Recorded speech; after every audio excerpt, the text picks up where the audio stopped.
Zamzam അത്ഭുതമൊന്നുമല്ല. Zamzam എന്ന് പറയുന്നത് ഒരു ഒന്നാന്തരം തട്ടിപ്പാണ്. അങ്ങനെ ഉറവ് പറ്റാത്ത ജലാശയങ്ങളോ വെള്ളമോ അങ്ങനെ ഞാൻ പറഞ്ഞത് there are no miracles. ശബരിമലയിലെ പരിന്ത് പോലെ തന്നെയാണ് സംസത്തിന്റെ കാര്യം. അവിടെ അങ്ങനെ ഒരു ഇതുമില്ല. അതൊക്കെ കൃത്യമായി എന്താണ് അണ്ടർ വാട്ടറിൽ എങ്ങനെയാണ് അടിക്കുന്നതെന്നും എവിടെ നിന്നാണ് വെള്ളം വരുന്നതെല്ലാം ഞാൻ സൈലൻസ് ഓഫ് സർക്കോസി എന്ന് പറയുന്ന വീഡിയോ ഉണ്ട്, അത് കണ്ടുപോക്കുക. ഞാൻ വളരെ വിശദമായിട്ട് പറഞ്ഞിട്ടുണ്ട്.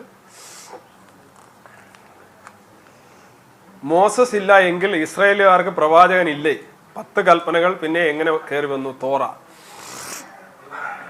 ഇതാണ് പ്രശ്നം.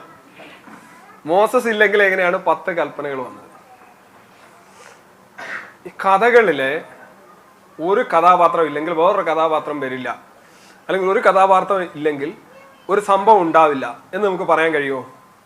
ഉദാഹരണമായിട്ട് ഡിങ്കന്റെ കഥ എടുക്കുക. കേരകൻ ആണ് അദ്ദേഹത്തിന്റെ ശത്രു എന്ന് തോന്നുന്നു. കേരകനാണെന്ന് അദ്ദേഹത്തിന്റെ പ്രധാനപ്പെട്ട. ഇപ്പോൾ ഒരാൾ പറയാം ഡിങ്കനൊന്നും ഇല്ല, ഡിങ്കനൊക്കെ വെറും കഥയാണ്. അപ്പോൾ ഡിങ്കൻ ഇല്ലെങ്കിൽ എങ്ങനെയാണ് കേരകൻ വന്നത്?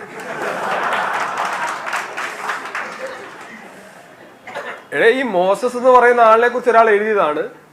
അയാൾ തന്നെയാണ് ഈ 10 കൽപ്പന എന്ന് പറയുന്ന സാധനം എഴുതിയത്. അല്ലെ ഒരു കൂട്ടം ആൾക്കാർ, അല്ലെങ്കിൽ ആ സമൂഹത്തിൽ അന്ന് നിലവിലുണ്ടായിരുന്ന ധർമ്മപരമായിട്ടുള്ള മോറലായിട്ടുള്ള കഥകൾ അല്ലെങ്കിൽ ശാസനങ്ങൾ ഒരാൾ എഴുതുകയാണ്. അതൊരു കഥയുടെ രൂപത്തിൽ എഴുതുമ്പോൾ അതിനകത്ത് കഥാപാത്രങ്ങൾ ഉണ്ടാവും. അതിനകത്ത് ഒരു